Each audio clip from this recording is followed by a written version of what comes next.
We're good. Okay.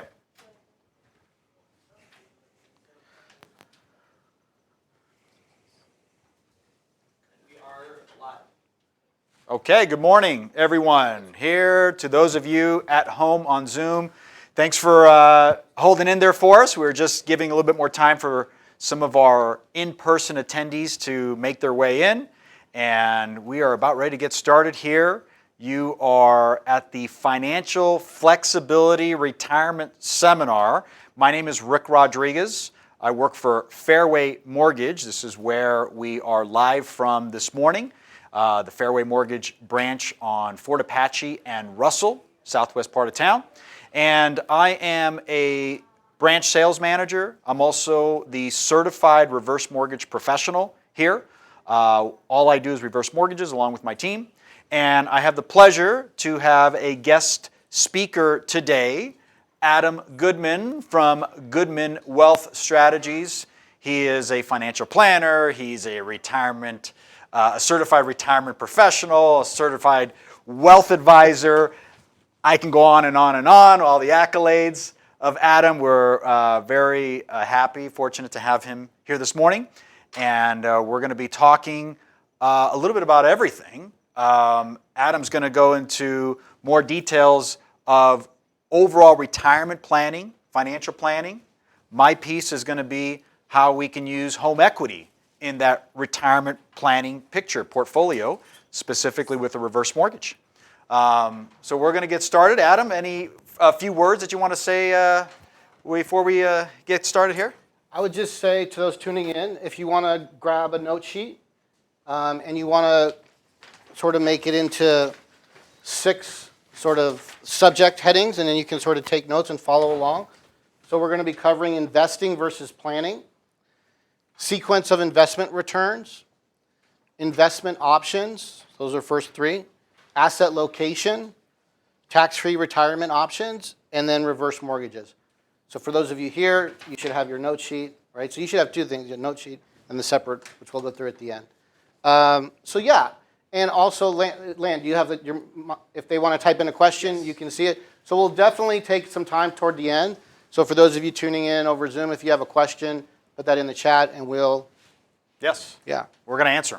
Absolutely. Absolutely. Okay, so I'm going to start today. Okay. And then we'll switch over to Adam. So I'm going to... Adam and I have been doing this here a couple times now that we've been doing this seminar, and the point of the seminar is what? Retirement planning, retirement income, making retirement more successful. And like I said, Adam's going to go through some more details that have to do with taxes and strategies. My portion is going to be reverse mortgages, which a lot of people don't think that a reverse mortgage can really work in the retirement planning portfolio, or in other words, make retirement more successful.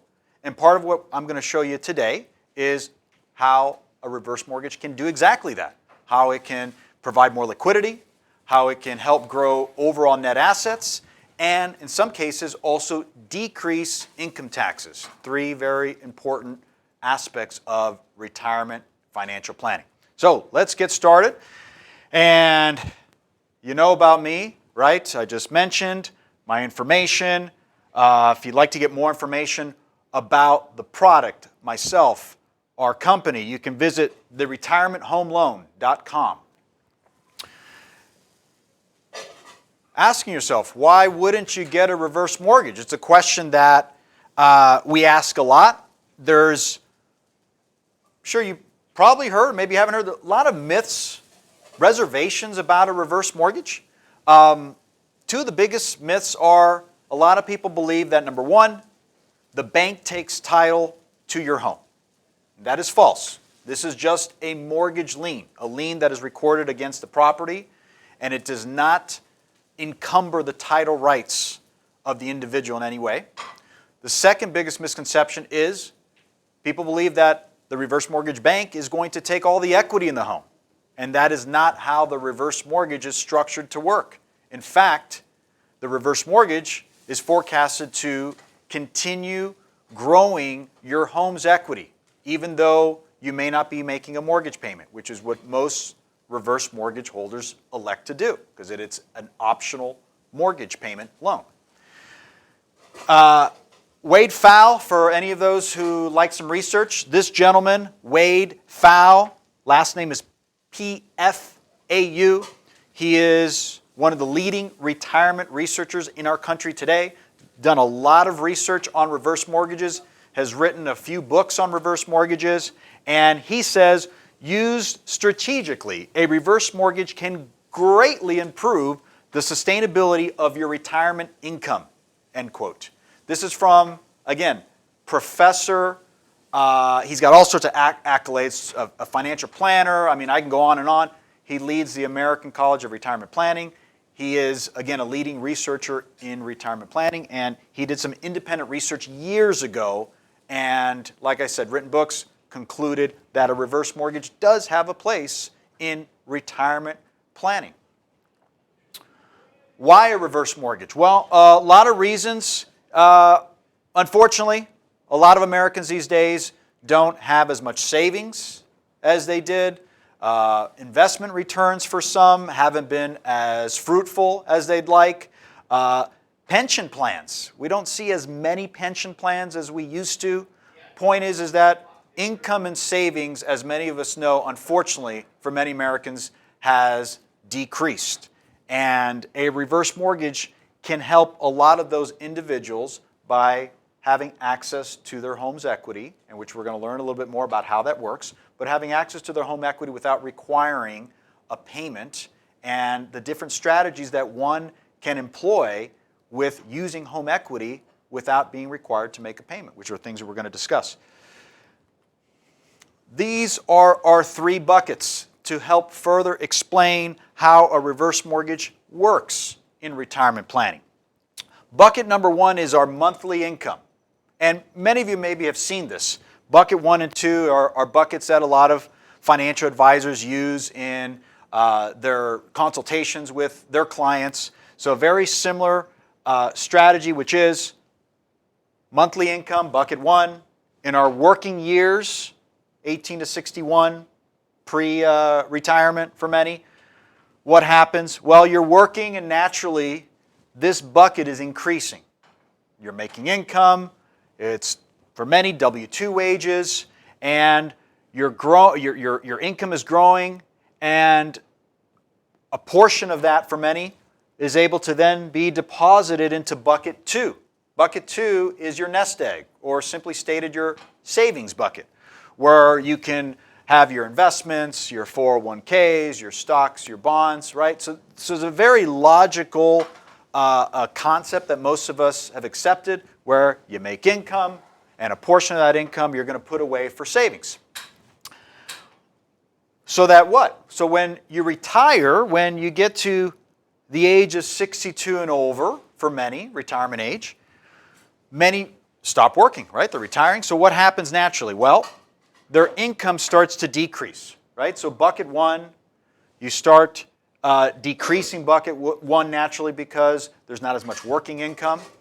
And therefore, what do? Well, they turn to bucket 2 to supplement their income. Again, very widely accepted strategy that Americans have been using for years, which is, once I get to this point, now I'm going to utilize all the hard work and all the savings that I've accumulated in my lifetime. This is the time now for me to start utilizing it. Drawing from my savings, maybe my 401k, etc., right? Well, we're introducing bucket number 3 with a reverse mortgage. And what is bucket number 3? Well, bucket number 3 is your home equity. And right now in America, and the number, it seems like it's going up by the day with how property values are increasing throughout the country, but right now in America there's over $10 trillion of home equity for individuals who are 62 or older. Okay, so across America, households 62 and older are sitting right now in about over $10 trillion of home equity. For some reason, they're not utilizing it. It's just sitting there. Many people have their home free and clear with all this equity sitting in there. And what a reverse mortgage can help do is liquidate this bucket. Because while this $10 plus trillion is sitting in home equity, it's in an illiquid asset, meaning that you can't actually take cash out of that equity unless what? Well, unless you either sell the home or you do some sort of traditional cash out refinance, which is going to have mortgage payments, or the reason a reverse mortgage was created is to help one in retirement to be able to liquidate a portion of this home equity. So that then what? Well, same kind of strategy. You're now at this point in your age, in your life, where again, income is down, you're needing to turn to your savings. For many people, this is the only option. They only have bucket 2, or they don't think about bucket 3, which is why we're trying to raise awareness to introduce bucket 3 into the retirement planning picture so that now there's an additional option. And by having an additional option, what is that going to do? Well, naturally, it's going to provide a variety of more ways that one can strategize, either with their financial advisor, on when it makes most sense to either draw from bucket 2 or draw from bucket 3. And what types of factors can dictate whether you should draw from bucket 2 or bucket 3? Well, things like real estate values, market conditions, interest rates. Think of this just having another tool in your toolkit that you and even your advisor can now utilize together to strategize, to again determine, based on where we're at today in the market and what's happening right now in our economy, does it make more sense to draw from these investments where many of them I might have to pay income taxes, so you've got tax implications, right? Or maybe use a reverse mortgage where I can liquidate this equity, which is tax-free, because this is a loan, so there's no income taxes that one pays for when you liquidate. So it might make more sense in some situations to draw from bucket 3. And by having this additional option, what does that afford someone? Well, it affords you to have more opportunities to increase your cash flow naturally, right? Because now you've got this injection of capital, of cash. So now your cash flow goes up. And by having more cash flow, you can also further grow your retirement savings. And in many cases, as I mentioned earlier, Wade Fowle said, you can also decrease income taxes because, again, the different strategies you can employ by bouncing between the two buckets. So increasing liquidity, increasing your overall assets, decreasing income taxes, what does this all equal? Money and a more successful retirement. And if you poll 10 people, I bet 9.5 out of 10 would say, yeah, I'd like to see how I can have a more successful retirement. How, in other words, I can take the amount of savings I have today and I can stretch that amount further so that it can last me a longer period of my life. Or in other words, it can help against the fear of running out of money during my lifetime, right? And I think that's the goal for all Americans, which is, what do I need to do to ensure that I don't run out of money during my lifetime? I think that's the fear for many, right? And if a reverse mortgage can help do that, we believe that this is something that people should at the very least look into it. If you're 62 and older, at least look into how this could work for you. So we know that there's a lot going on in our economy right now with, as I mentioned earlier, there's fewer pensions, return on investments for some haven't been as great. We've got more and more people who are delaying retirement, unfortunately, because they need to keep working, they need more income. All these factors that are pointing to a reverse mortgage potentially helping. Many of these baby boomers who are turning 62 every day. There's 10,000 people, stats show they're turning 62 every day. That unfortunately many don't have the savings and the plans to help them, as I mentioned earlier, ensure themselves that they don't run out of money during their lifetime. What are the basics of qualifying for a reverse mortgage? Well, you've got to be at least 62 or older. That is the entry-level age for the FHA reverse mortgage. I want to preface by saying the FHA reverse mortgage, which is the purposes of this seminar. There are private reverse mortgages that are becoming more and more popular that are at a lower age bracket. A little bit of difference with those products. It's not the most popular one, so I want to stick to the one that is most commonly used in America today, which is entry level 62 and older. The home does have to meet an FHA appraisal, like other types of FHA loans. Nothing any more stringent than other FHA loans, has to be FHA qualified. Must live in the home for more than 6 months a year. That is primary residence. In other words, reverse mortgages are only for primary residences. You can't use it on investment properties or second homes. And a lot of times people ask, will getting a reverse mortgage affect my Social Security income or my Medicare benefits? And a reverse mortgage will not affect Social Security or Medicare. There have been some changes along the way to strengthen the reverse mortgage product. Changes in 2015, changes in 2014. I'm not going to go into all the details. I don't have time here this morning, but the point that I want to make with that is that the product, number one, the product's been around since 1989. A lot of people don't know that. It's been insured by FHA, the Federal Housing Administration, since 1989. So essentially, the product today has been the same product for 30 plus years. Of course, it's gone through changes along the way to continue strengthening the product.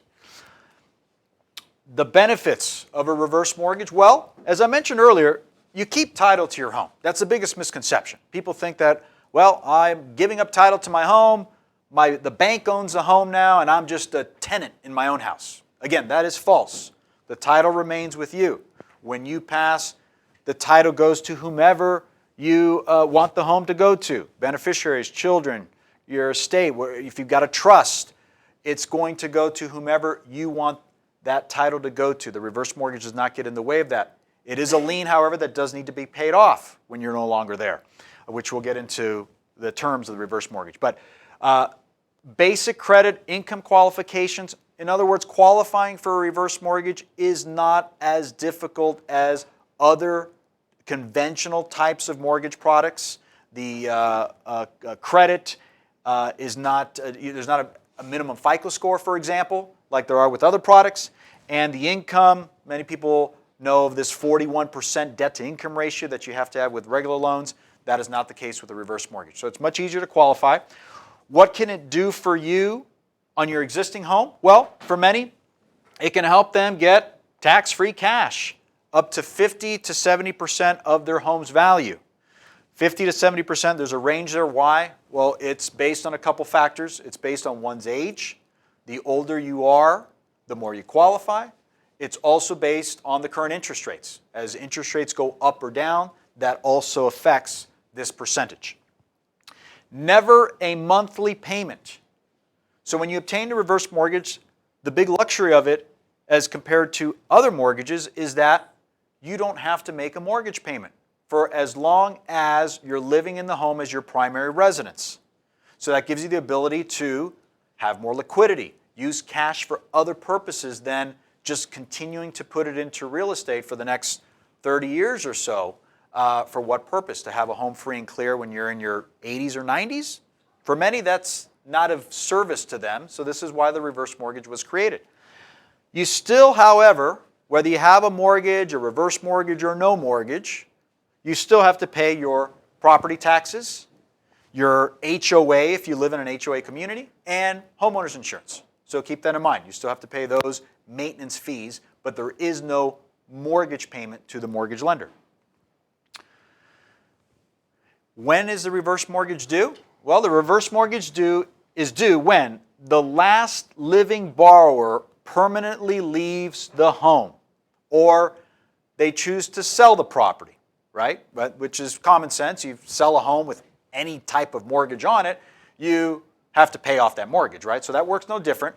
Again, when you permanently leave the home, what are some situations of that? Well, of course, when people pass away, they're no longer living there. The reverse mortgage is due, which that's the most common term or the most common form of repayment. Also, when individuals are no longer living in the home as their primary residence, maybe they move in with other family members, maybe they move into another home, assisted living, etc. If that is the case and this home is no longer your primary residence, then the reverse mortgage is due in full. This is a big aspect of the reverse mortgage, which is the insurance. You never owe more than the home value with an FHA-insured reverse mortgage. What does that mean? Well, within this product, there is an insurance that's built in.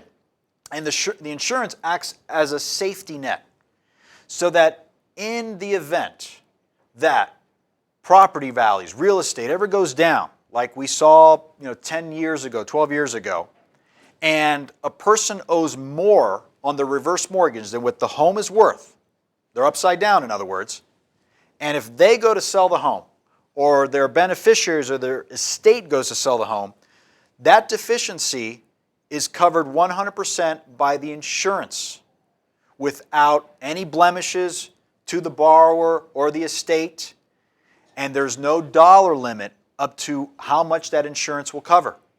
So it truly covers the entire deficiency if a home ever goes upside down with a reverse mortgage. That's a big deal. That's a big deal. This is what makes a reverse mortgage known as a non-recourse loan, which means that the homeowner is never personally liable for the reverse mortgage loan. The house is liable. And if the house is unable to cover what is owed on the reverse mortgage, the insurance will cover the deficiency 100% without any issues.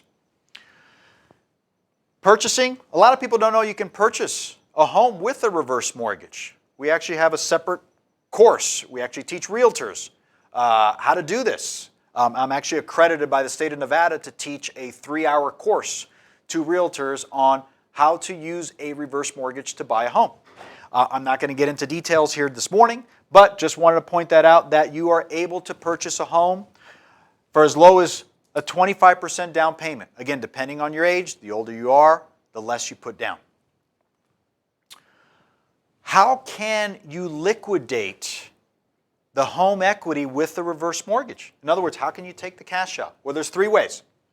You can take lump sum payments or a lump sum draw when you either go to purchase a home with a reverse mortgage or refinance an existing home. You can set up a line of credit.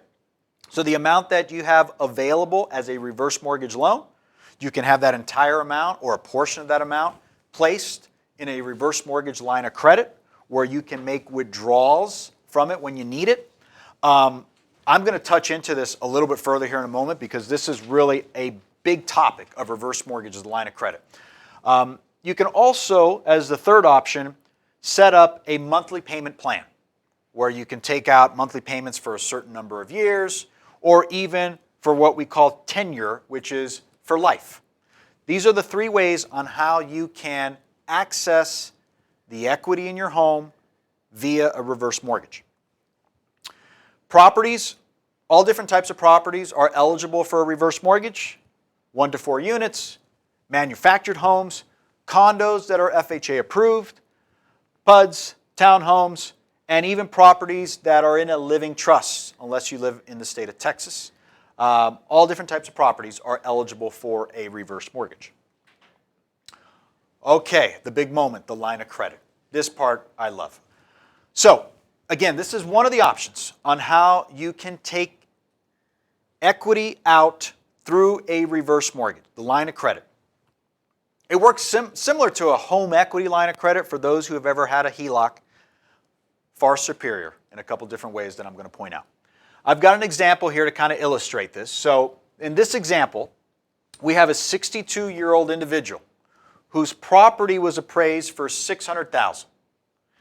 Based on their age, based on where interest rates were when this slide was created, they're able to qualify for approximately $223,506 as a reverse mortgage loan. Okay? Keep in mind, again, this number is not necessarily applicable to today's economy. This is when interest rates were when this slide was created, and interest rates have been changing here and there. So this person is able to qualify for $223,506. I also want to point out one other thing, is that in this scenario, as in many scenarios for people who utilize a reverse mortgage, this person doesn't need a reverse mortgage. Contrary to a lot of popular belief, which is people think that those who get a reverse mortgage are those who have a financial distress, and that is the only reason they're getting a reverse mortgage. Or in other words, when you have no other financial options, then and only then should you turn to a reverse mortgage. I never liked that. But a lot of people have this perception that that is when a reverse mortgage should be used. Not the case, because there's all different uses for a reverse mortgage. As I mentioned earlier, there's ways to strategize, to grow assets, to decrease taxes, and to basically increase your retirement portfolio. So this is something that's applicable to everyone, not just people who are in a financial distress or have an immediate need. So in this example, this person does not need a reverse mortgage, but he or she sees the value of putting this in place on their free and clear property. Okay, because right now, free and clear property is you have too much cash in an illiquid asset, which is what real estate is. And if you're planning on just living there, what good does it do a person to have all this money tied up in real estate, where in other words, you have perhaps too many eggs in the real estate basket, similar to what financial advisors like Adam will advise people, which is diversification, right? So in this case, one is not adequately diversified when they have their home free and clear. They've got too much invested in that home and it's not liquid. If the market turns, all of a sudden, that investment, that equity position could go down, right? So this is a way to also protect the asset by being able to liquidate a large portion of the equity and have it placed in this tool. So in this case, this individual is going to place the entire $223,506 in a reverse mortgage line of credit.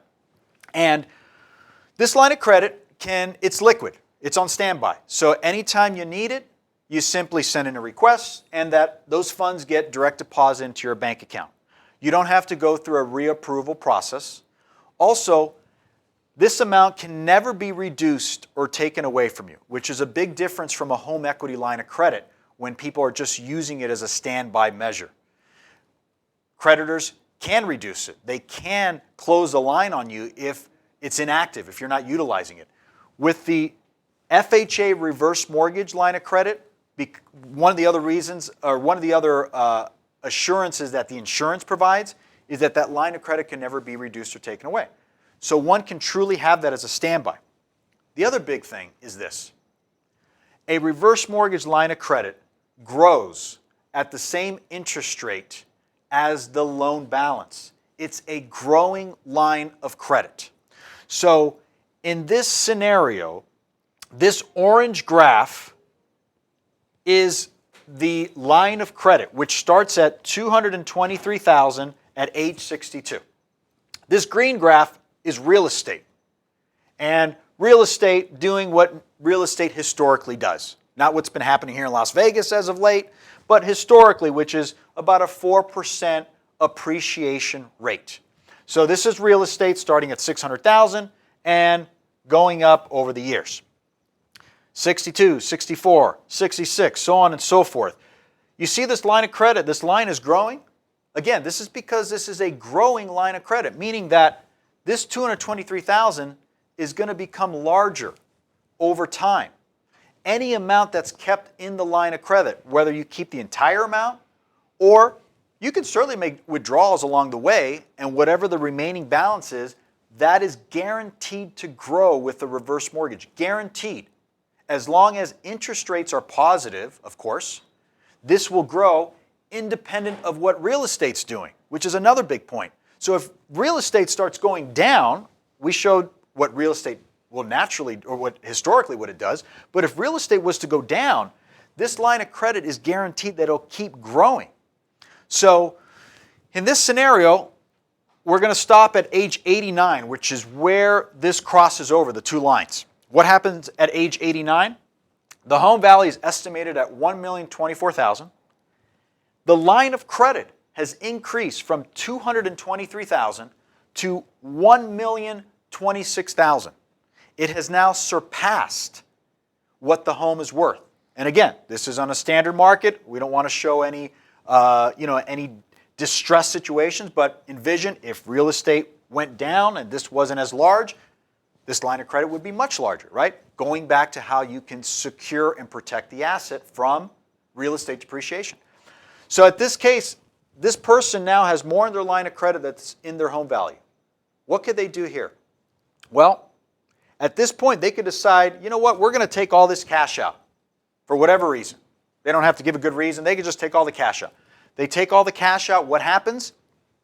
Now, what they take out, now they've borrowed it. So this becomes part of what you owe, right? Think of a traditional line of credit. While it's in standby, you don't owe that money until you draw from it, right? So now he's drawn from it, and he owes $1,026,000 plus the initial balance of the reverse mortgage and interest over time, meaning that he is upside down. He has now created his loan balance to surpass the value of the home. He's upside down. What happens?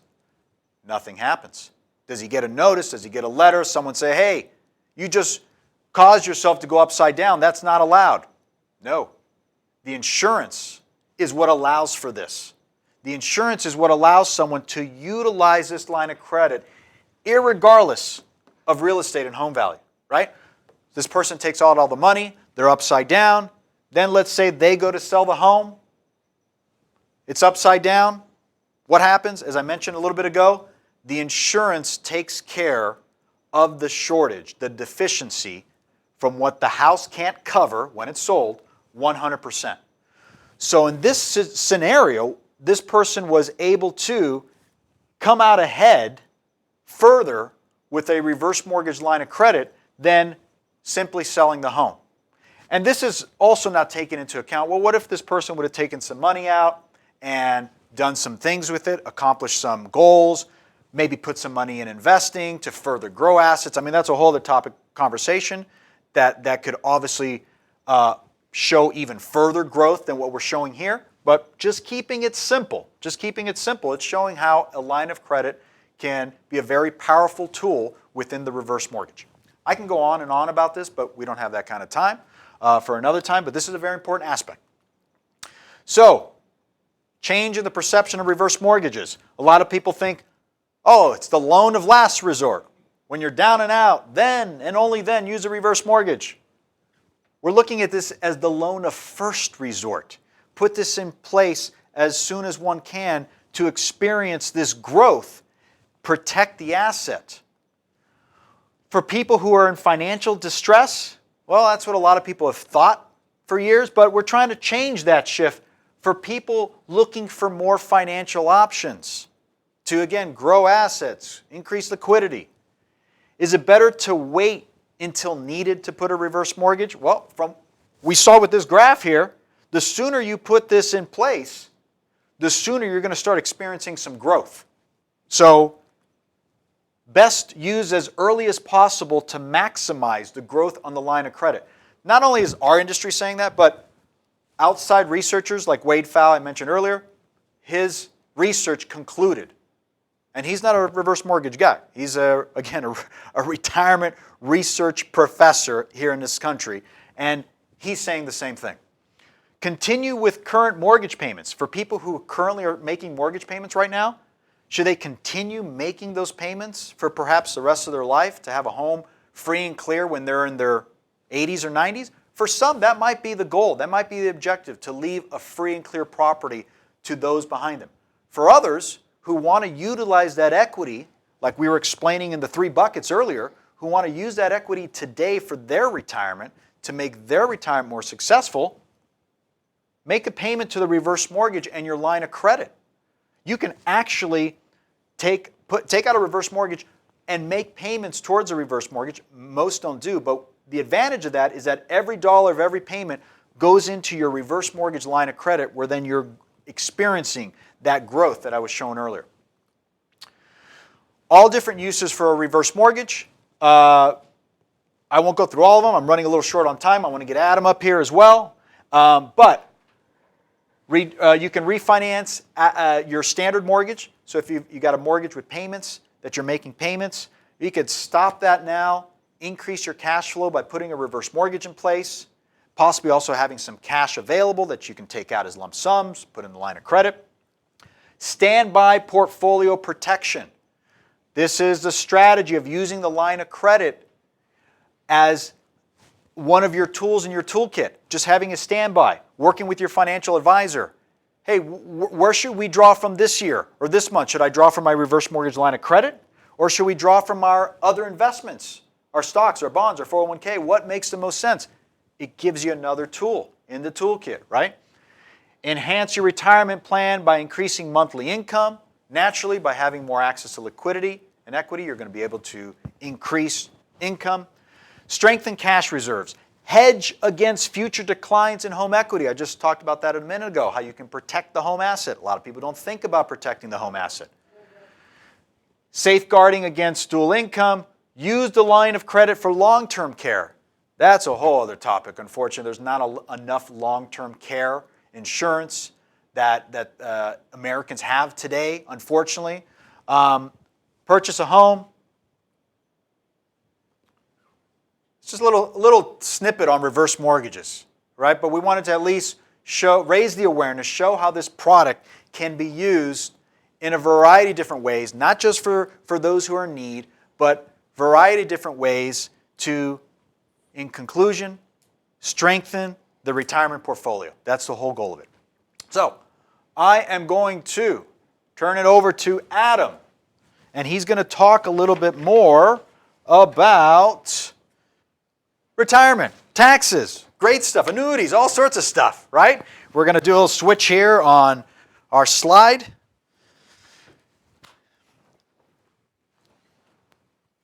I ask you a quick question? Yes. If the upside down, you're going to issue debt forgiveness as it comes? No. Okay. No. And also, what's the minimum for credit to be open if you don't use it? $500, $1,000, or what?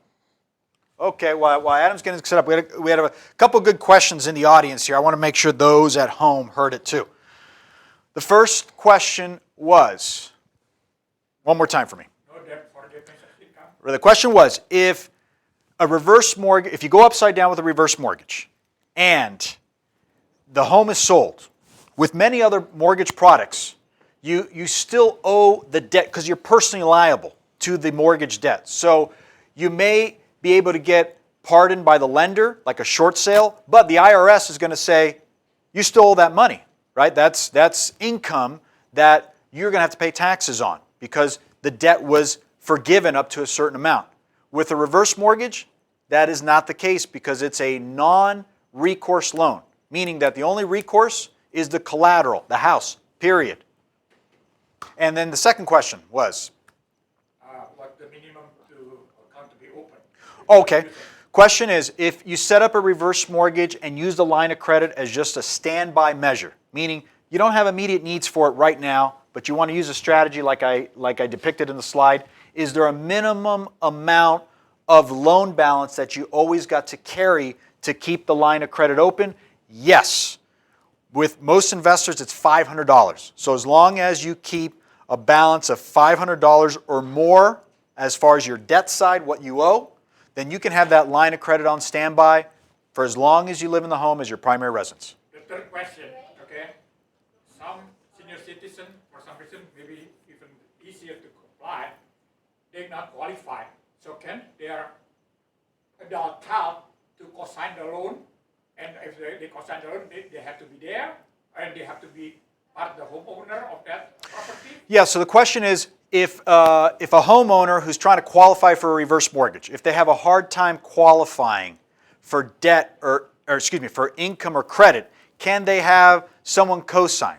And the answer is no. You can't have someone co-sign who is not going to live in the property.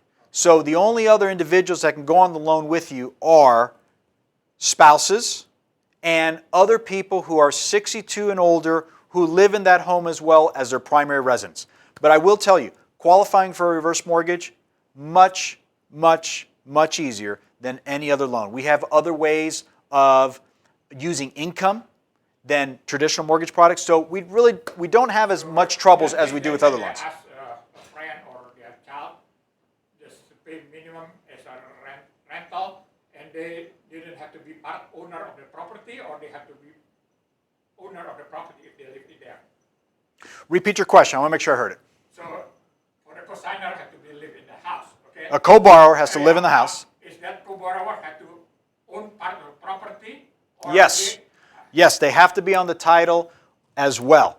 Okay. All borrowers must be on the title. 1% or have to be more? No, they go in together. I mean, they go in together as joint borrowers, or doesn't have to necessarily be joint borrowers, but yes, they are both 50% owners of the property. Or can it be just 1% of the property? I mean, you're getting more into trust situations, like what to do with the asset afterwards, which would be more Because, so. sometimes if you have adult child, they have accident, they can sue the agent in the car accident. They can lose the house. So if they only have 1%, Yeah. they can lose 1%. Yeah, you're getting more into, these would be more an attorney, a real estate attorney that would set up a trust, how to divide the asset, which But is they can beyond. qualify, if they're only 1%, can qualify as a borrower. Potentially. We're gonna allow the real estate attorney to answer that one. But I want to give Adam some time, because I'm stealing the whole show here, and I've got Adam, my guest speaker. Like, let's get it over to Adam, please. Thank you, though, for the questions.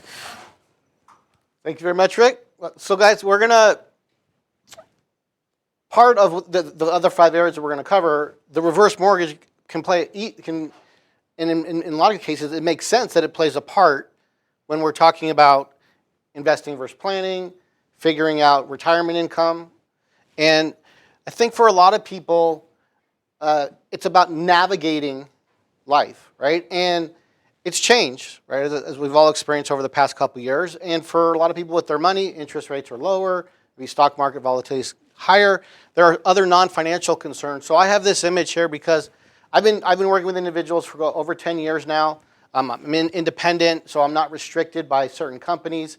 I take this comprehensive approach because if you have gaps or have issues in other areas that aren't addressed, a lot of times the whole plan can just fall apart, right?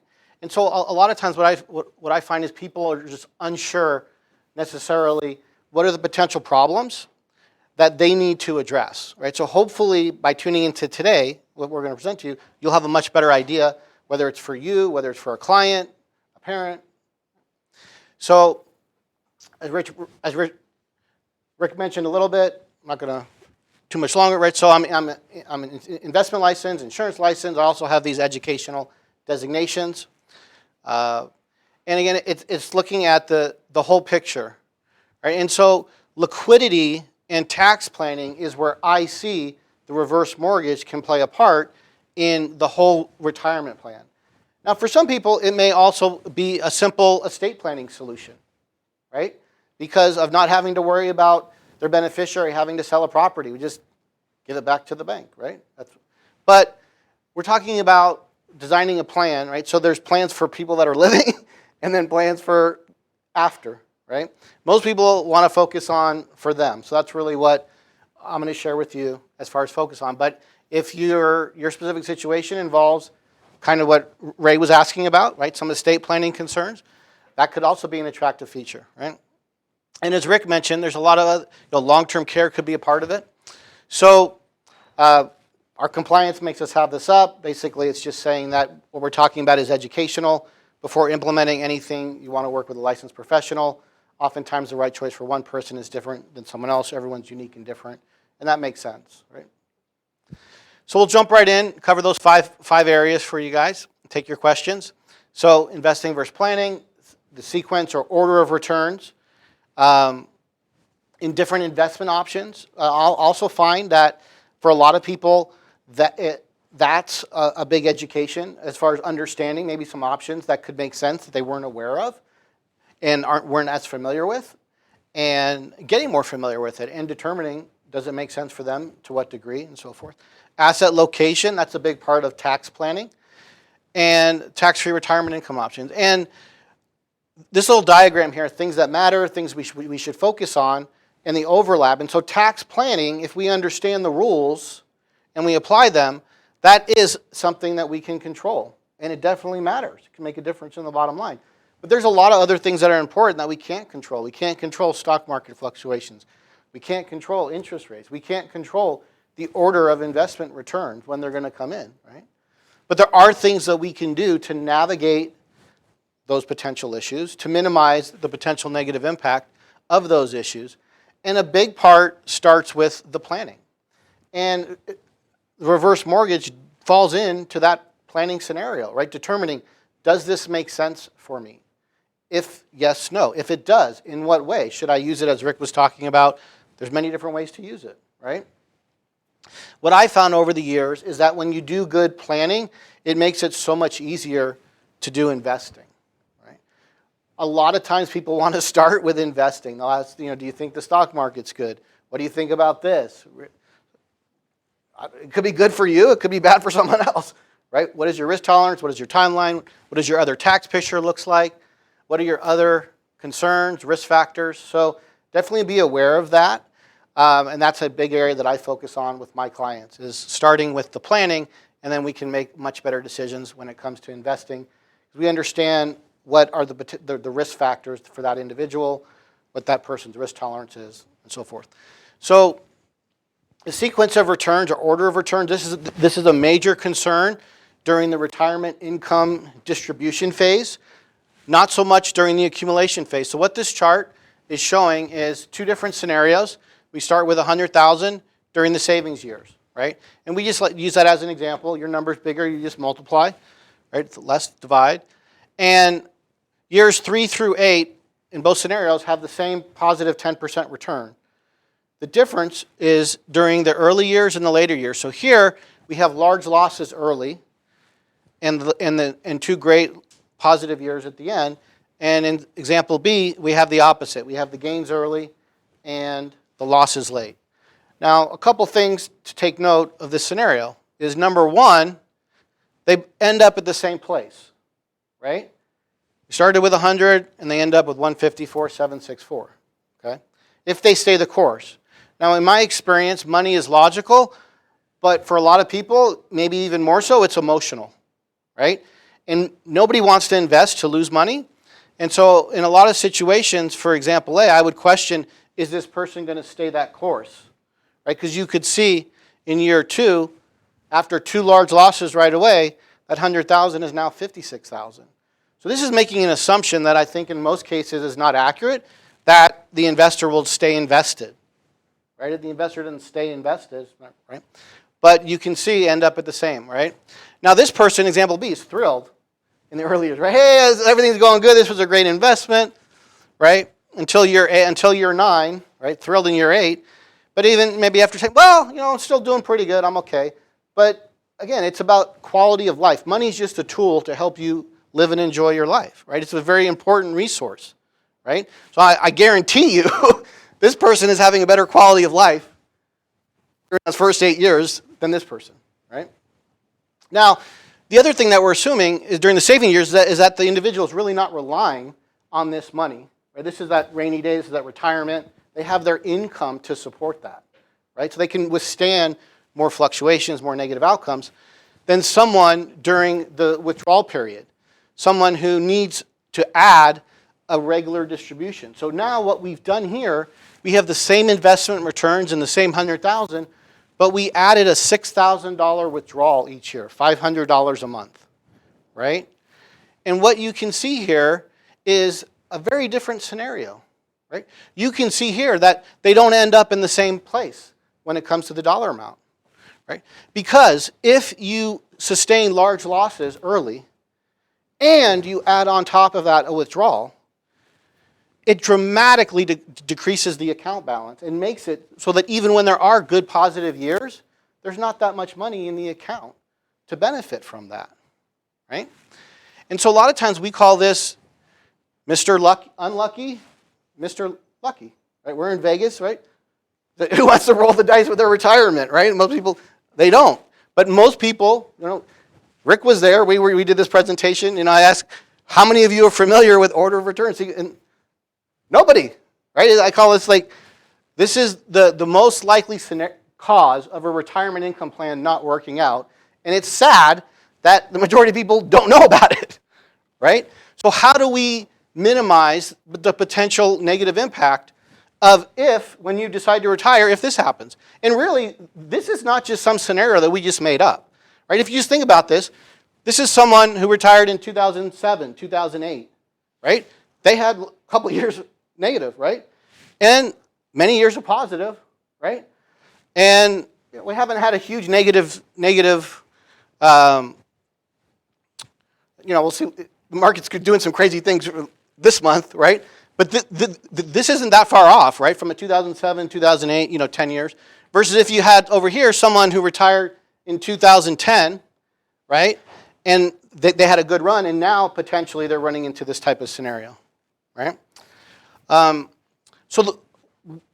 the reverse mortgage, among other tools, can help minimize this is to have more than one bucket to draw from for your income, to not have to draw from your account that fluctuates like this when you need reliable income, right? So a lot of times it's about giving options, and Rick talked about, in most cases it's at least two places to draw.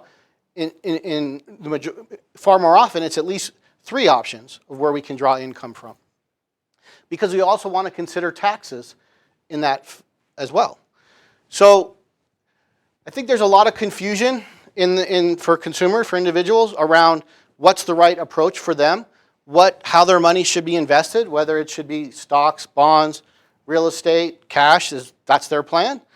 Quite often what I found over the years is sometimes the options that are the most attractive from a features and benefits are the ones that maybe they don't understand as much or they haven't heard as much about, right? Whether it's a reverse mortgage, whether it's an index annuity, whether it's cash value life insurance, right? Whether it's something different than stocks and bonds, right? So there's some challenges, right? So stocks you can do really well. You could also lose a lot, right?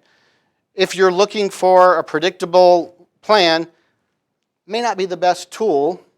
These are just tools. It's not that there's pros and cons to every tool. It may not be the best tool to rely on, especially if it's your only tool, right? Bonds in a low interest rate environment and a rising interest rate environment, compared to other options, I would suggest they're not as attractive. So we are a little bit behind on time, so I'm not going to spend too much. But there's 8 different investment tools on here, and my outlook can change based on market conditions and environments. But the main thing I would take away is we don't have bonds on here. And 2 things that we see make a lot of sense for a lot of situations is index insurance, which is in the pink, and structured notes, which is in the orange. And there's a couple other things, but I'm not going to focus on that because I do have some examples on the index insurance and the low volatility and the structured notes, because those are 2 things that can add a lot of value in this predictable planning scenario that quite often most people aren't as familiar with, haven't been utilizing. So structured notes are an investment option issued by a major financial institution, typically investment banks. They're typically not available to retail investors. It's very easy to go on and open your own stock account and buy shares in whatever stock you, right? But not as easy to go and purchase your own structured note. As well as each note has specific terms and conditions that may be confusing. So these are generally marketed and distributed through financial professionals. I've been utilizing these for over 6 years. One of the things that really attracted me about it for clients was this feature where we can have a positive outcome even if the markets are flat or slightly to moderately down, declining, right? Because when you're investing in stocks, unless you're having dividends yield, in order for your investment account to grow, you need the price to grow. You need appreciation. And it generally does that, but it doesn't always do that, right? So for people that are looking for a more predictable path, we find that these are very attractive. Here's an example of the interest rate on these notes that we used primarily last year. These are generally 1 year maximum, minimum 6 months. So a lot of people want liquidity and flexibility. Sometimes you might find an option that's attractive, but it doesn't give you enough liquidity or flexibility, so it may not make as much sense for you to utilize. So These generally range about 6 to 8% annual interest on the coupon. But one of the things that I love about them is from time to time, and we're experiencing that right now, is that when volatility increases, the interest rate on the notes tend to increase as well. Right? So we can see some months 6, 7, but on average 8. And the one that just closed this last week was a little over 11%. So there's a minimum rate we know in advance, and then it could be a little bit higher.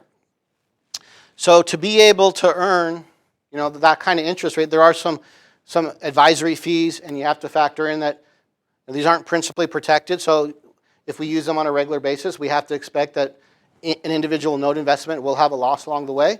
So I think a good general ballpark is to factor in 2 to 3% for costs and potential losses, and to look at. So if we look at 7 to 10% or 8 to 10%, compared to other options, how does that fit, right? What is the bank giving you, right? Obviously, you can make more than that in the stock market, but you have a lot more downside risk. You don't have the downside protection. So that protection feature, most of these notes have a 30% contingent protection. So that provides a lot of peace of mind for a lot of individuals, right? That varies person to person. So we use those quite a bit to create that sort of buffer and to not have to rely on the markets going up and up all the time. Another tool that a lot of retirement clients really find attractive is something that offers principal protection. So principal protection is where you have a guarantee of your account not going down. Right, like Jessica, if you say you have $100,000 in an investment account and you want to take out $5,000 a year, no matter what, we say, well, how many years will that last? What do you think what would you say? Well, based on that one chart you showed, probably not that long. Well, the answer you're not that far. The answer I have to say is I don't know. Yeah. If we have a bad cycle, it might, shorter. If we have a good investment return, longer, right?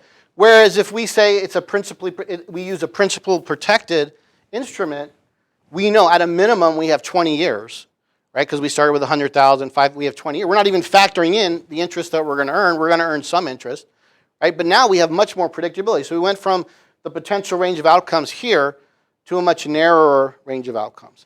Now, does that mean everyone needs that or should have that?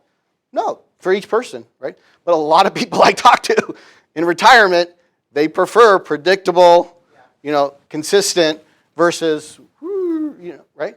But again, setting up a line of credit and having that access for you in case your investments have a bad cycle could be a valuable planning tool as well as to help minimize taxes. So this chart shows, again, 9 different financial options.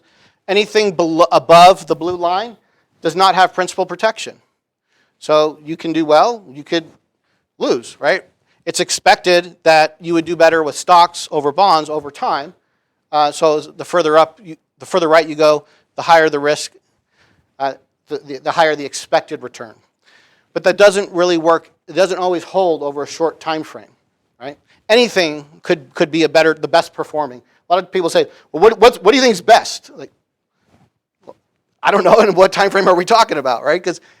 But when we talk about the principally protected, a big part of this is how much liquidity is needed, right? Because obviously cash, money market, very liquid, right? As you start going up, a little bit less liquid. So liquid is available to you. If you want to change your mind a lot, if you're not sure what you need, what you might need the funds for something, then you may need more liquidity than somebody else, right? This is a graphic image of a fixed index annuity, the blue and the green. And then the red is the S&P 500.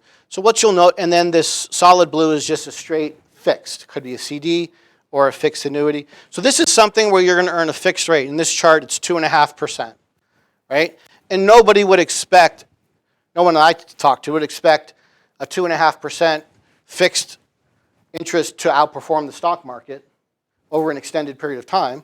But what you can see here, if the stock market has a negative cycle, it could outperform it for many years, right? And it did, right? From 1999 to, you had 2 bad market cycles, right? The early 2000s, 2008, right? So, but if we could go past this, with the stock market, what it's done in 2020, 2021, it outpaced that. But what people like about the fixed index annuity is that you go up some part of the gains when the indexes are doing well, but you don't go down at all when the markets decline. So much more consistent, much more predictable outcome. All right, asset location, number 4. So tax planning, right? We could have someone, 3 different clients have the same investment underlying, right? The same mutual fund, the same stock, the same annuity, but could be taxed differently depending on where it's held. So anything in the red, you're getting a 1099 each year, taxable income.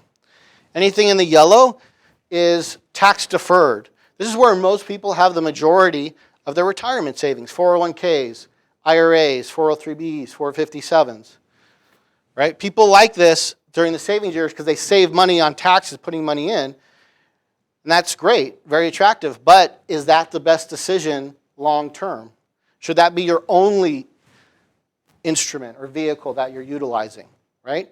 Depends what your time frame. In most cases, the answer is no, because you're creating a huge taxable scenario in retirement. And so when you add on top of Social Security income, which has its own taxation, it can, and we have a slide talking about it. Some people don't pay any tax on Social Security. Some people do have those benefits taxed. But tax-free is where most people want, the green, dark green, which we'll show you a couple examples, the 3 most common tools to utilize for that. But that's where people have the least amount of money. So over the years, where I see people can make the most improvements in these areas, and a lot of times we work with clients to reposition from yellow to green, from red to yellow, right? Is during 59.5 to 72. Because again, with these accounts, generally there's a penalty to access prior to 59.5. And even if you don't need the money, which some people are in that situation, you're forced to start taking money out of these accounts at 72, required minimum distributions. So these accounts, if you have it over here, you don't have required minimum distributions. So Social Security benefits, these are the rules. Some people don't pay any tax. Some people have their Social Security benefit taxed up to 85%. Now, 85% is still less than an IRA withdrawal. An IRA withdrawal, a 401k withdrawal is taxed at 100%. It's taxable income. Now, just because you have taxable income doesn't mean that you have to pay taxes, because each one of us will get a standard deduction, right? So if we understand what those rules are, and we understand where to take accounts from, in how much, in what year, we can make a dramatic difference in the total taxes that we pay. So tax-free income, Roth conversion, Roth accounts are what people are most familiar with, right? It's just a classification. It's not an investment. You still got to determine how your money is going to be working, right? But a lot of times people don't have that much money in Roths because you're limited to how much you can put in each year. If you earn too much money each year during your working years, you can't even use it. But very attractive is that people can convert a traditional IRA to a Roth anytime they want. When they do that, they're creating taxable income in the year that they do that. So again, there's strategies. Maybe it doesn't make sense for me to do the Roth conversion this year, but my income will be lower next year, so it will make sense to do that. May not make sense to do it at all during the working years, but if I'm going from the working years to the retirement years, there may be some very attractive opportunities to start repositioning. Cash value life insurance, if it's structured and funded properly, you can get money out of those policies in many cases, tax-free. Very simple process in many cases. And then, as Rick talked about, reverse mortgages, right? There's also municipal bonds can create tax-free income. We don't find those that often, and I don't think they're as attractive because of interest rate risk. Also, not just interest rate risk, but the interest rate that they're currently paying. But also, of these 4, they are the only one that can negatively impact your Social Security or Medicare. What those costs are, the taxation there. So I talked a little about the Roth conversion, talked a little bit about life insurance. So being aware of your tax picture, these are the tax brackets for 2022. In retirement, especially for married couples, there's huge tax planning opportunities generally to minimize taxation for the surviving spouse. Because in that scenario, you can see, right, there's a big difference between, let's say a married couple makes $80,000, they're in the second bracket, they get 2 deductions, 12% at the top, versus a single filer will be in the 22% bracket, right? So you go from, taxes, 10% more taxes on about half your income, and you go from 2 deductions to 1 deduction, right? So a lot of times in that scenario, people are surprised, right? Income goes down, but taxes go up. But here's the scenario I just said. Even if income doesn't go down, even if you did good planning, the taxes are going to go up, which means less money for you to spend, right?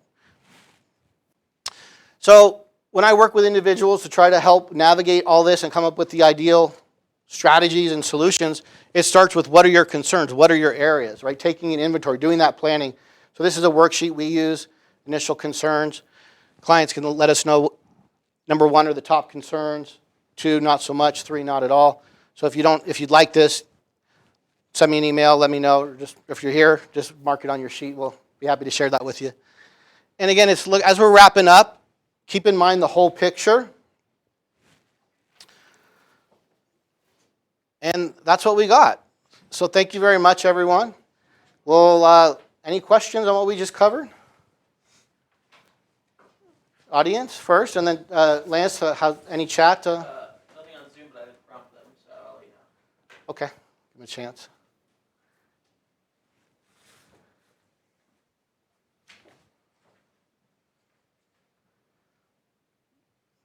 So while you're here, for those of you here, you have a response sheet. If you want to fill that out, I send out a little bit more than once a month. But when we have something interesting, we'll send you an email. We call it our financial Stay Informed. So if you're not receiving those and you'd like those, if you have some questions, you want to talk about how all this applies to you, you have an opportunity. Rick and I appreciate you attending, and so we offer a complimentary consultation to discuss what we just talked about, how it might apply to you, how it could be an improvement for you. So if you're interested in either or both, let us know. For those of you at home, if you have that, reach out. We'll offer you the same. Let us know. Maybe we'll send a follow-up email to registrants. Yeah. Maybe might give us a couple of days, but if you want to know right away, then reach out. Or just so. Thank you very much. Yeah. Any questions, Lance? No questions. Okay. The audience, no questions right now. Great, Adam. Thank you. Thanks for all that came, joined. I think Adam said it all there in concluding. But hopefully we left you with some good things to think about for retirement and planning and how also real estate plays a role in that. And I think that's it. Without further ado, good day to everybody, and keep an eye out for our next seminars, whether you're a realtor, consumer, Fairway Mortgage here. We're doing all different types of seminars. Of course, Adam Goodman is doing his seminars as well. So keep an eye out for all the things that we're up to. All the best. Take care. Thank you.